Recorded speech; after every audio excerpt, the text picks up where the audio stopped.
In 1979, the world watched a billionaire walk into an orphanage with empty hands and walk out with 9 black infants in his arms. But what no one knew was this: that single decision would spark a battle, ignite a movement, and 46 years later, bring every nation on earth to its knees. The question is, why did he choose them? And what have they become now? Before this night would turn the world against him, and then, years later, bring it to its feet, Jonathan's life had been engineered for control. He hadn't been born rich. He built steel, then software, then an empire. He also built a future that collapsed in a single diagnosis and a single goodbye. To understand why he said all 9, you have to know what broke him first.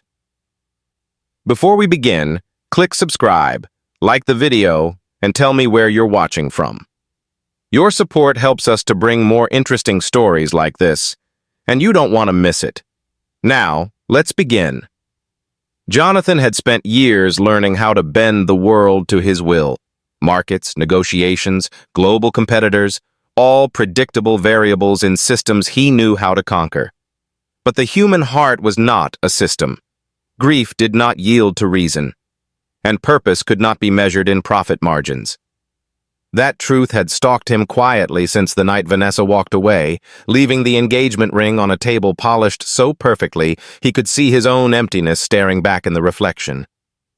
"You will never be a father, Jonathan." That line had followed him through boardrooms, charity galas, silent dinners, and empty private jets thousands of feet in the air. It was not the loss of a woman that hollowed him. It was the death of a future he'd believed was his birthright.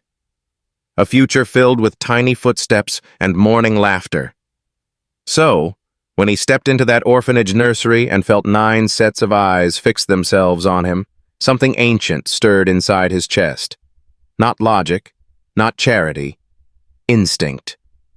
The baby in yellow, no more than 7 months old, leaned forward from her crib, tiny fingers stretching as far as they could reach.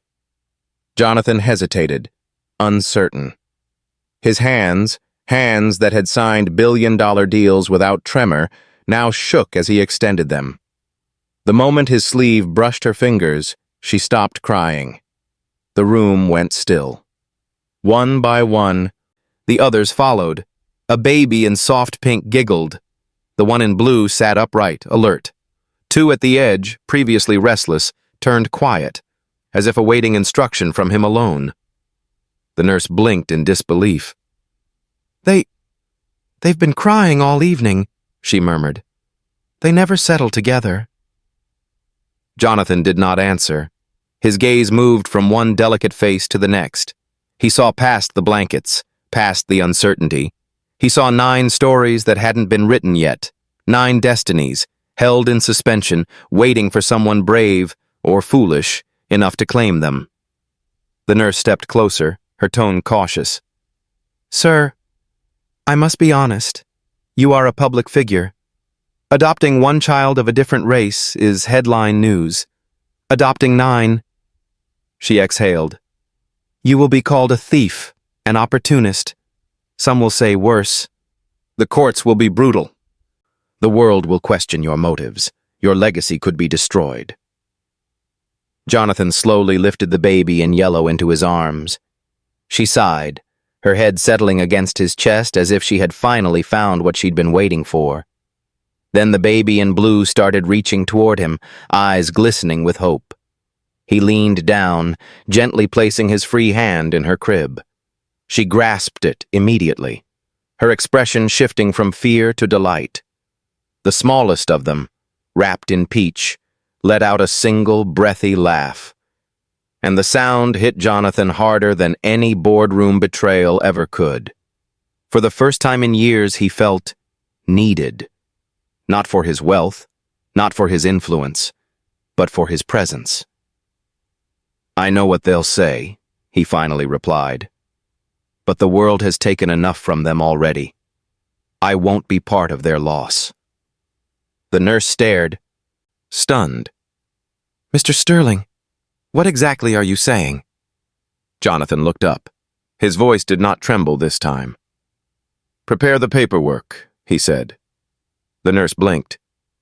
"For which of them?" He glanced around the room, at 9 cribs, 9 lives, 9 futures that would rise or fall together. "For all of them," he said. And in that moment, before any law was signed, before any headline broke, Jonathan Sterling became a father.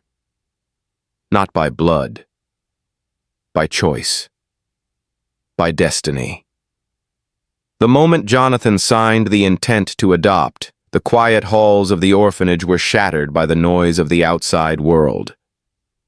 News broke before the ink was dry. By morning, television anchors were using words like unstable, reckless, racial opportunist. Headlines screamed, "Billionaire loses mind," attempts to adopt 9 black infants, Sterling empire in crisis, investors panic over emotional breakdown. Is this adoption or a publicity scheme? What he had felt as destiny, the world interpreted as delusion. Within 48 hours, lawsuits began to form like storm clouds.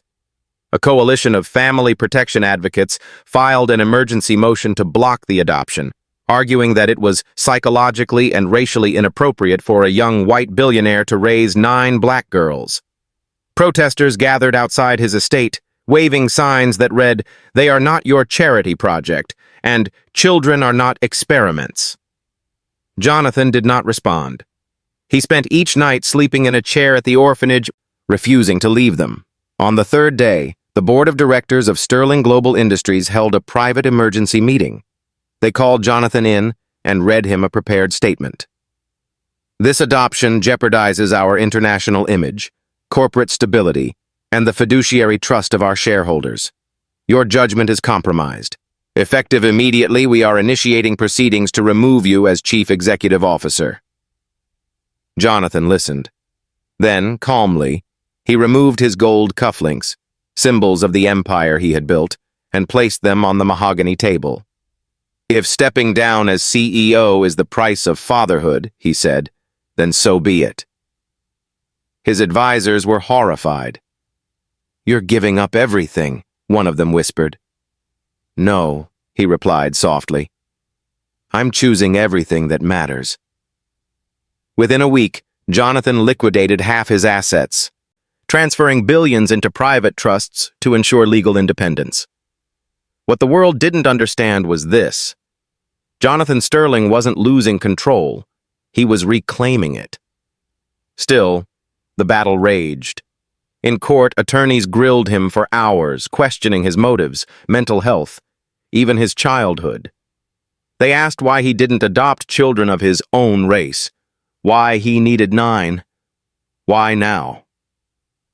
Jonathan didn't flinch. "I am not saving these girls," he said, his voice reverberating through the chamber. "They are saving me, and I will fight every force on earth to keep them together." The judge, an older woman with steel-gray eyes, watched him for a long moment. Then she said only 2 words, "Petition granted." Outside, the world exploded. Camera flashes strobed the sky as Jonathan walked out holding the first child in his arms, 8 more cradled by nurses and caretakers behind him. Journalists shouted a barrage of questions. "Mr. Sterling, have you lost touch with reality? Are you doing this to erase your shame of being infertile?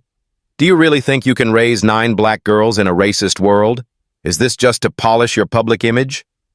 Jonathan paused at the top of the orphanage steps. The wind lifted his coat as reporters thrust microphones toward him. He spoke clearly, every word echoing across the silence. "Love is not measured in blood. It is measured in choice." The crowd erupted, some in applause, some in outrage. As he stepped forward, a man from the protest line lunged, spitting at Jonathan's feet. "This will destroy you," the man shouted. Jonathan looked at him, not with anger, but with a calm so steady it was almost unnerving. "Maybe," he said quietly, "but it will save them." And with that, he carried his daughters, into a future the world could not yet understand. Jonathan's mansion, once a museum of wealth, was unrecognizable within a week. The marble foyer where CEOs once shook his hand was now stacked with diaper boxes and pastel rattles. The formal dining hall, once staged for billion-dollar negotiations, held 9 cribs in a perfect semicircle, each one matched with a name he had chosen, each one gently rocking in rhythm with the quiet breaths of the daughters who had already altered the axis of his life. The staff had resigned in confusion or protest. The board had abandoned him. But the house was not empty. It was alive, loud, unpredictable, chaotic. And for the first time in years, so was he.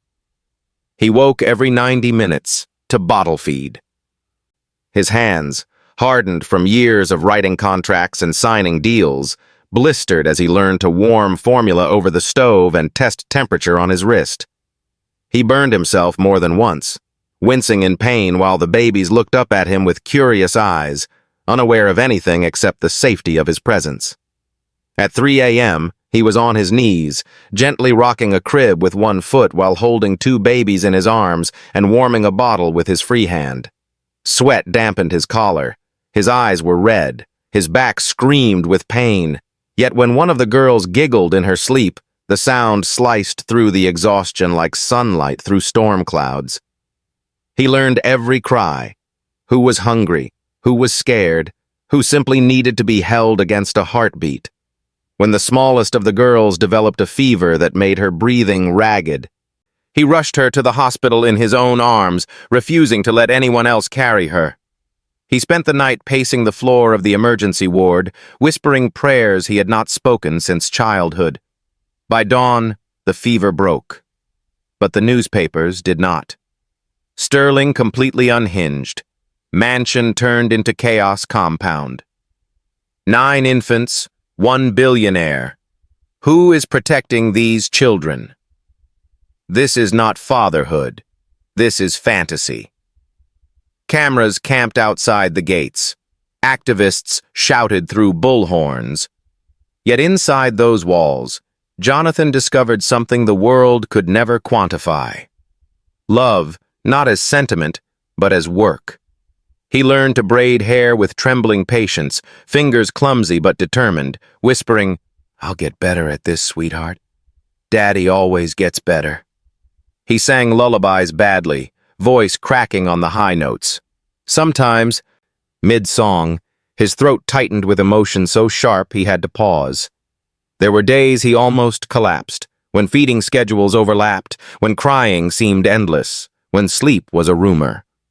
Yet every night, just before the world turned quiet, he would walk from crib to crib, placing a hand on each child's chest, counting heartbeats, as if each beat was proof that something broken inside him had begun to heal. One stormy evening, lightning flashed against the nursery windows. Thunder rolled across the roof.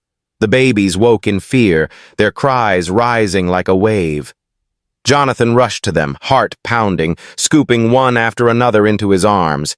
He lowered himself onto the nursery floor, legs crossed, cradling 3 against his chest while the others crawled onto his lap and rested their heads against his shoulders. Their fear faded.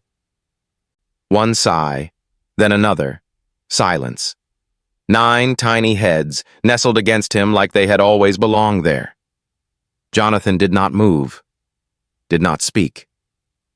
Tears gathered in his eyes, not of sorrow but of awe. In that moment, surrounded by 9 sleeping souls, Jonathan Sterling, the man once defined by empires, realized he had discovered something greater than legacy. He had found home. For a brief time, behind the towering gates of Sterling Manor, it seemed as though the world could not touch them. Every morning, Jonathan woke to the sound of soft babbling instead of silence.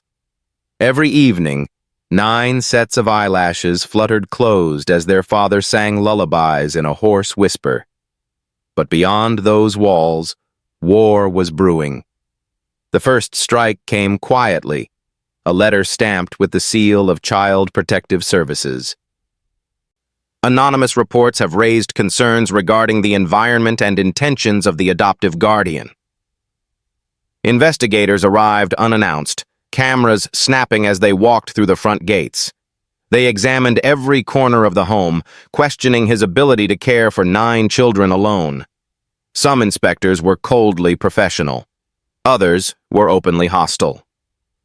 "Why adopt children that don't look like you?" one asked. Jonathan answered calmly, "Because love is not color-coded." But love did not silence headlines. White billionaire's obsession or salvation? Who protects these babies from him? Paparazzi camped outside day and night. Their drones buzzed over the property like angry wasps. Activists gathered at the gates, some shouting for justice, others for separation. Then came the darkness. Graffiti was sprayed across his walls. "Give them back." A brick shattered his window with a note wrapped around it. "They don't belong to you." Jonathan held his daughters closer. Financial ruin followed.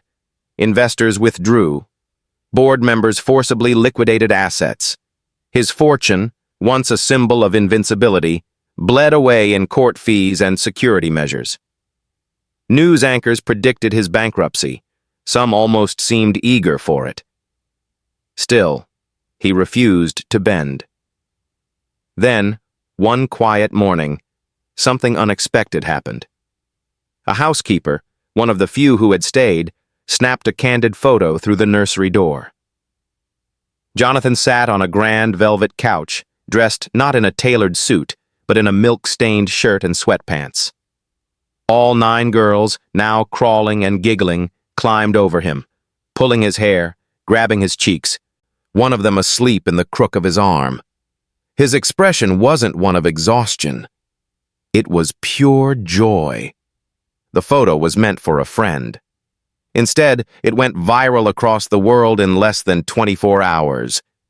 He gave up billions and found love. The Sterling 9, the family that defied race, money, and fate. Millions flooded social media with support. Donations poured in, not as pity, but as solidarity. Parents of adopted children wrote letters. Civil rights leaders publicly defended him. A petition demanding permanent legal custody for Jonathan amassed 5 million signatures in a week. Laws began shifting in his favor. Judges who once doubted him now cited his case as precedent. For the first time since his decision, Jonathan was no longer fighting alone. But destiny had one more test. Late one evening, while preparing bottles, he noticed one of his daughters, little Layla, struggling to breathe. Her lips trembled, her eyes unfocused.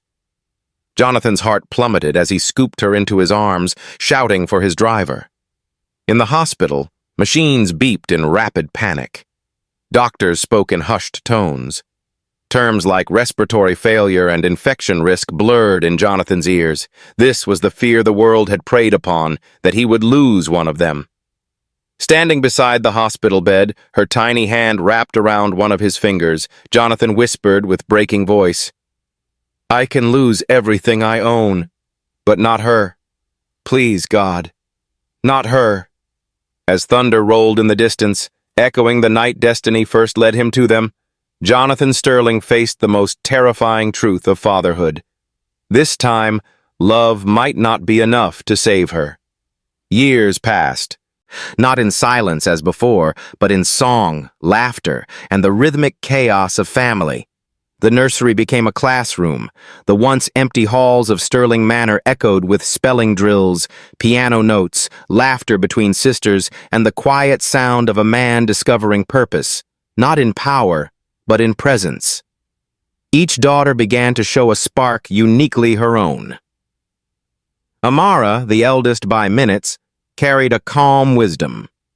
She read medical journals at 9 years old and corrected doctors with startling accuracy. Nia, bright as morning sunlight, turned every room into a celebration. She was the first to win a citywide public speaking contest at age 7, bringing the audience to tears with a speech titled, "Family is a Choice." Zara and Zuri, inseparable twins, were prodigies in technology.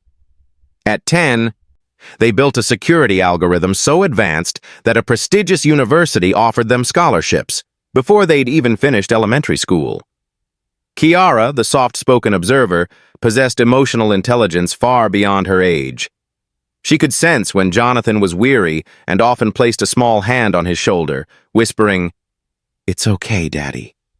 We're still together." Makina, fiery and bold, became a champion in youth debate leagues, breaking records previously held by students twice her age. She spoke not for applause, but for justice. Ayana, gentle and warm, volunteered at local hospitals, insisting on comforting sick children even when she herself was recovering from illness. Lila and Kemi, the youngest, bloomed into artists, painting vivid murals of women in crowns, cities rising from ashes, and a father holding 9 sons in his arms. The world, once eager to condemn, now watched in awe. News. Headline: The Miracle. 9. How Love Rewired Destiny. Editorial column: We mocked him. We doubted him. We were wrong. Schools invited Jonathan to speak. Universities sought his advice on emotional intelligence and leadership. His parenting philosophy, once called madness, was being studied by sociologists and theologians alike. With the girls thriving, Jonathan began a quiet return to business, not to rebuild what he lost, but to build what his daughters would inherit. He invested in technology that bridged education gaps, founded scholarships in their names, and created a foundation dedicated to keeping siblings in foster care from being separated. Every award the girls earned became a headline. Every stage they stepped onto became a message. Love is not an act of rescue. It is an act of recognition. One evening, as the sun set over the Sterling estate, the 9 girls gathered around their father on the same velvet couch where their first viral photo had captured the world's heart. They were no longer infants reaching for his sleeve. They were futures. "Daddy," Amara said softly, holding a newspaper with his photograph on the cover. Across it were the words, "From billionaire to visionary father, the man who changed how we define family." Jonathan traced the headline with his thumb. Once those articles had mocked him. Now they honored him. But his smile was not one of pride. It was one of contentment. "This isn't my legacy," he said, looking at each of them in turn. "You are." Naya leaned against him. "We're not your legacy, Daddy," she said, eyes shining. "We're your beginning." And in that moment, the world outside faded. There were no reporters, no protests, no questions of race or wealth or blood. There was only the undeniable truth. The reckless billionaire had become something far greater. A father whose love turned 9 abandoned children into living proof that destiny is not found. It is chosen. The year was 2025.